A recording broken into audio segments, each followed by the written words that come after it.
31 अगस्त 2021 supreme court ने उस वक्त एक बड़ा फैसला सुनाया, अपने आप में शायद पहली तरह का।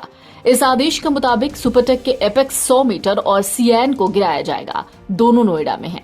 ट्विन टावर के नाम से मशहूर एपेक्स की ऊंचाई है 100 मीटर और सियान की ऊंचाई है 97 मीटर।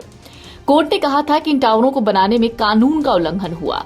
परियोजना को मंजूरी देने के लिए कोर्ट ने नोएडा विकास प्राधिकरण को फटकार लगाई और फिर बाद में कह दिया कि इसको गिराया जाएगा।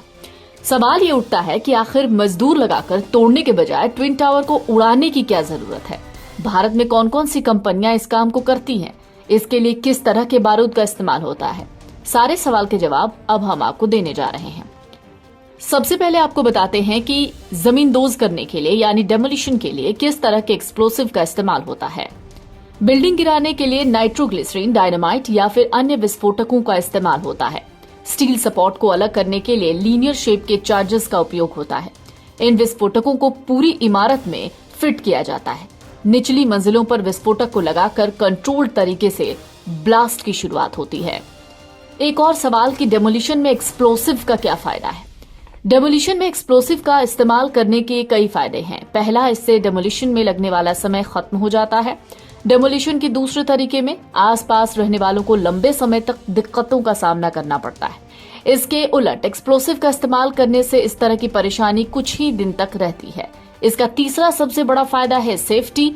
इस तरीके में काफी साइंटिफिक तरीके से इमारत को ध्वस्त किया जाता है। कैसे होता है विस्फोटक का इस्तेमाल? इसमें दो तरीके इस्तेमाल होते हैं। पहला है बोरहोल चार्जेस। इसमें बिल्डिंग में छेद बनाए जाते हैं, इनमें विस्फोटक भर दिया जाता है। ये विस्फोटक खास जगहों पर भरा जाता है। कंक्रीट की बिल्डिंगों को कंट्रोल तरीके से गिराने का यह सबसे ज्यादा इस्तेमाल होने वाला तरीका है। दूसरे तरीके को कहते हैं किकिंग चार्जेस। इसे पहले से कमजोर बिल्डिंग को गिराने में इस्तेमाल किया जाता है। विस्फोटक कहां से आते हैं? विस्फोटक में मुख्य रूप से अमोनियम नाइट्रेट का इस्तेमाल होता है। देश में अमोनियम नाइट्रेट बहुत ज्यादा है। सरकारी आंकड़ों के मुताबिक 2017 तक Bharat 2,75,822 tonne ammonium nitrate import करता था। आज की तारीख में भी करीब इतनी ही मात्रा में इस केमिकल का इंपोर्ट होता है। 2019 में इस पूरे इंपोर्ट में से 2,60,505 टन अकेले विशाखापत्तनम पोर्ट पर इंपोर्ट हुआ था। भारत में बारूद कौन बनाता है? इंपोर्ट करने के अलावा भारत में इसका प्रोडक्शन भी होता है। हालांकि कुछ गिनती की इंडस्ट्रीज को ही इसका लाइसेंस है। देश में अमोनियम नाइट्रेट के मुख्य तौर पर 5 बड़े मैन्युफैक्चरर हैं। इनमें Gujarat Narmada fertilizer and chemical limited को सबसे पहले अमोनियम नाइट्रेट के प्रोडक्शन का लाइसेंस मिला। भारत में अमोनियम नाइट्रेट का सबसे ज्यादा इस्तेमाल एक्सप्लोसिव इंडस्ट्री के लिए होता है। इस इंडस्ट्री में हर साल करीब 6 lakh metric tonne ammonium nitrate का इस्तेमाल होता है। नियम क्या कहते हैं?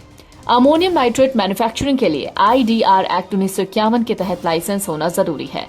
अमोनियम नाइट्रेट को सिर्फ कंक्रीट की बिल्डिंग में ही रखा जा सकता है। इसे 2.5 मीटर की ऊंचाई तक ही स्टोर कर सकते हैं। वेयरहाउस या स्टोर रूम में दीवारों से कम 4.5 मीटर की दूरी पर इसे रखा जाता है।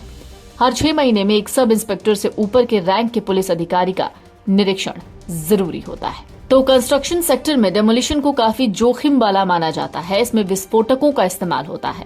ये खास तरीके के एक्सप्लोसिव मटेरियल्स होते हैं। NBT ऑनलाइन की रिपोर्ट।